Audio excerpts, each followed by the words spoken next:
So, ma'am, how to know if my child has a learning difficulty and what to do about it?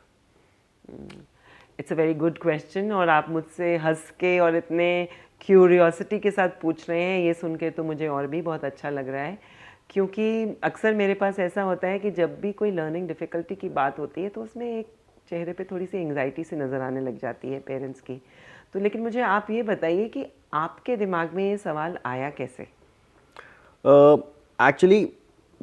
not every child is same. So किसी ना किसी को कोई ना कोई तरीके की डिफ़िकल्टी तो होती होगी, and it is very hard for us to find out कि वो उसकी डिफ़िकल्टी स्किल बेस्ड लर्निंग पे है, लैंग्वेज बेस्ड बैरियर्स हैं, या किस तरीके के एक्चुअल में बैरियर्स हैं जिस वजह से वो अपने डिफ़िकल्टीज़ को फेस कर रहा है, एंड हम उसके लिए क्या कर सकते हैं to just make it easy for that child to study. So yes, definitely every child is unique, और हर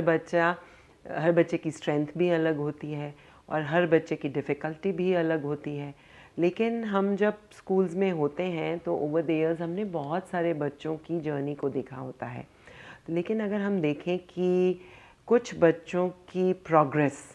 और यहाँ मैं सिर्फ मार्क्स या ग्रेड से नहीं रिलेट कर रही हूँ, उसको प्रोग्रेस की बात कर रही हूँ, क्योंकि स्कूल्स में बच्चे जब आते हैं तो उनकी पर्सनालिटी में ट्रांसफॉर्मेशन नज़र आनी चाहिए। यानी कि बच्चों को ज़्यादा कॉन्फिडेंट दिखना चाहिए, बच्चों को खुश दिखना चाहिए, बच्चों का फोकस बनना चाहिए, और ये सारी चीज़ों को टेस्ट करने के लिए स्कूल की टास्क्स डिज़ाइन होती हैं। लेकिन जब हम देखते हैं कि बच्चे इन टास्क्स को और बच्चों की तरह नहीं परफॉर्म कर पा रहे हैं,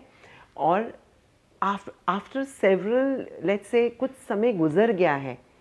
इसके बावजूद भी कि पेरेंट्स का भी पूरा सपोर्ट मिल रहा है, टीचर्स भी बच्चों को सपोर्ट कर रहे हैं, बच्चा अपनी भी कोशिश कर रहा है, लेकिन फिर भी बच्चे की पर्सनालिटी उभर कर नहीं आ रही, तो उस समय हमें कुछ ये लर्निंग डिफ़िकल्टी को कोई एक्स्ट्रा सपोर्ट के लिए एक्सप्लोर करना होता है। मैम, बट इसके लिए क्या एज आपको लगती है कि किस एज पे हम पर्टिकुलरली देखना चाहिए हमें कि this is the right age जिसमें हमें इवैल्यूएट करना चाहिए, या फिर हम जर्नल एक इवैल्यूएशन लेकर चलते हैं हर एक एज ग्रुप के साथ कि हर एक क्लास के अकॉर्डिंग बच्चा कैसे कर रहा है, या पर्टिकुलरली हमें किसी चीज़ को इवैल्यूएट करना चाहिए ओवर द पीरियड कि वो एक्चुअल में उसे कोई लर्निंग डिफ़िकल्टी है या नहीं है? अगर देखा जाए तो किंडरगार्टन में बच्चों को लर्निंग डिफ़िकल्टी के बारे में हमें सोचना कोई ज़रूरी नहीं है। बच्चों की हैबिट्स पे हमें ध्यान देना चाहिए, क्योंकि छोटे बच्चे जो होते हैं प्यार को बहुत अच्छा रिस्पॉन्स देते हैं। So if parents are giving the right kind of attention and school environment is such जहाँ बच्चों को पूरी पर्सनल अटेंशन भी मिल रही है, गाइडेंस भी मिल रही है, तो बच्चे अलग अलग पेस पे भी सीख रहे हैं, तो it's fine. But over a period of time as the child steps into the primary school and this continues, तो फिर हमें थोड़ा लर्निंग डिफ़िकल्टी की तरफ हम ध्यान दे सकते हैं। क्योंकि आई लर्निंग थिंक डिफिकल्टी जिसको हम सोच रहे हैं हो सकता है वो किंडरगार्टन में एक बच्चे के मूड स्विंग्स भी हों, because that child wants to be very much playful, but हम उसको लेके चल रहे हैं कि वो पढ़ नहीं रहा है, तो that is why I want to know कि मतलब हमें कब एक्चुअल में ये सोचना चाहिए कि okay this was the time when we make a comparison with other childs या other the children in the other class, जो भी है, मतलब कि कैसे कंपैरिजन करें कि कौन ज़्यादा अच्छा कर रहा है या कौन एक लो लेवल पे है, एंड किसको डिफ़िकल्टी है और किसको हमें हेल्प करना चाहिए, एंड किस तरीके से actually. Very very good, yes you are right कि छोटे बच्चों के मूड स्विंग्स भी होते हैं। नॉट ओनली मूड स्विंग्स, अगर छोटे बच्चे किसी चीज़ से डर गए तो भी वो काम नहीं करते, एंड छोटे बच्चों को आपस में कंपैरिजन भी नहीं होता है। एवरी चाइल्ड इज़ स्पेशल, और हर बच्चे को लगता है मैं बहुत अच्छा कर रहा हूँ, मेरा काम अप्रिशिएट किया जाना चाहिए। They don't see any difference. पर जैसे कि मैंने आपसे कहा, किंडरगार्टन से जब वो थोड़ी बड़ी क्लासेस प्राइमरी स्कूल की तरफ मूवमेंट हो गई, फिर भी बच्चे में कोई ग्रोथ नहीं नज़र आ रही हमें towards ma'am, this growth will be only related to academics. No, overall अगर हमें ओवरऑल नहीं नज़र आ रही है, and it is continuing to be so, it's continuing to be so despite every kind of support which is given, और हमें अगर मैं देखूं तो अगर हमारे कुछ ऐसा सवाल है जो बच्चे की परफॉर्मेंस को लेके चलते ही जा रहे हैं, उनका सवालों का मसले का हल ही नहीं निकल रहा है, and it's looking kind of feeling a bit different.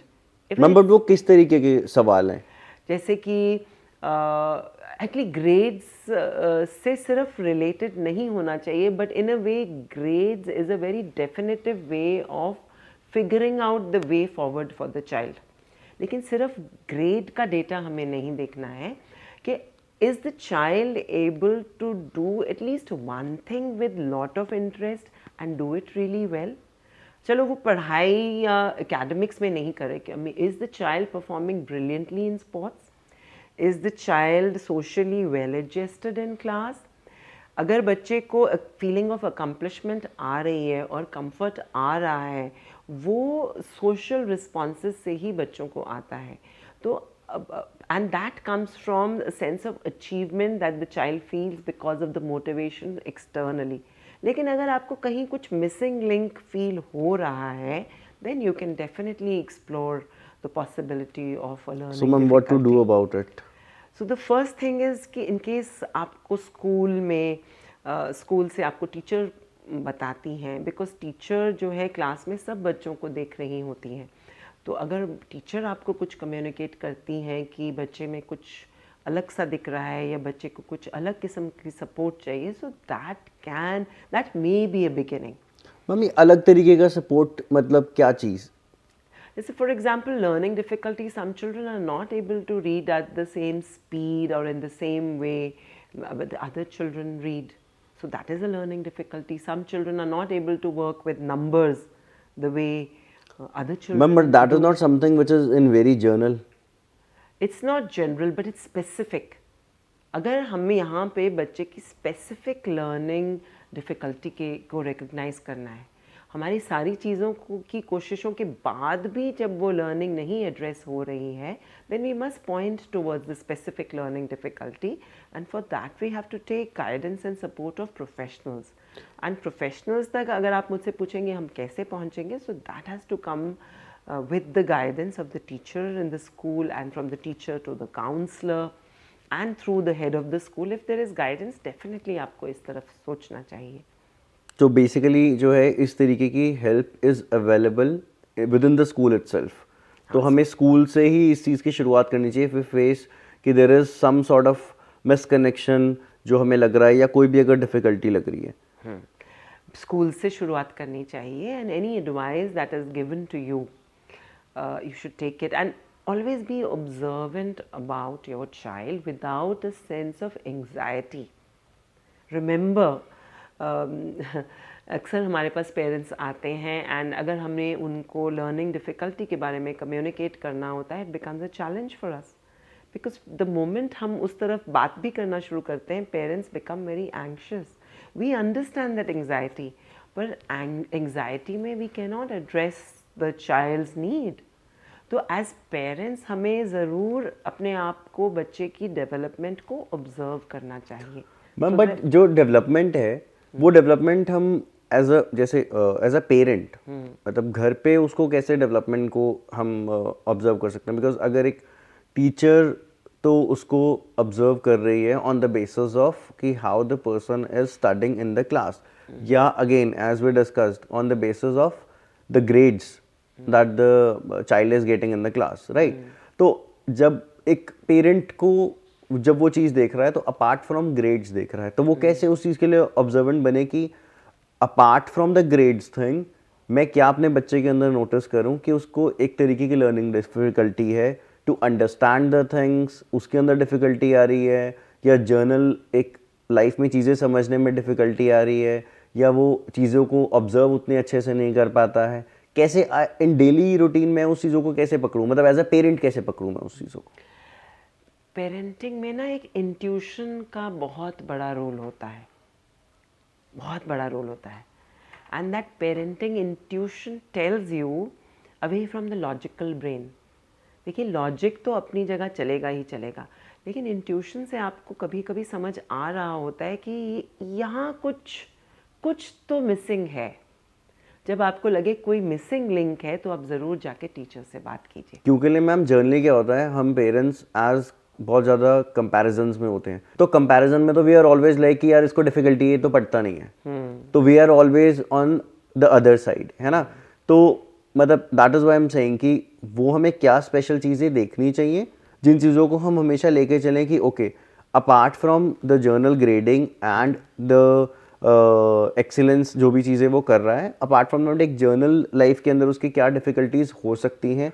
उसे पढ़ने में, लिखने में या किस भी चीज़ों में, उन चीज़ों को इवैल्यूएट हम कैसे कर सकते हैं। बिल्कुल, बहुत अच्छे सवाल हैं और आपका कंसर्न भी बहुत अच्छा उभर कर आ रहा है कि कंपैरिजन्स जो हैं they are really harmful, they really harmful, because जब हम कंपैरिजन करने लग जाते हैं तो we don't listen to our intuition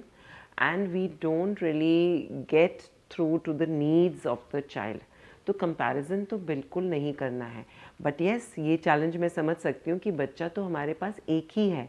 हमारे इर्द गिर्द और बच्चे भी नहीं हैं, लेकिन हमारे पास कंपैरिजन्स के लिए बहुत पैरामीटर्स हैं, किसके कितने मेडल्स आए या कितने मार्क्स आए, ये पैरामीटर्स के बेसिस पे हम कंपैरिजन्स कर रहे होते हैं। But yes, definitely observing your child, and if you have any, again I am saying, if there are some unanswered questions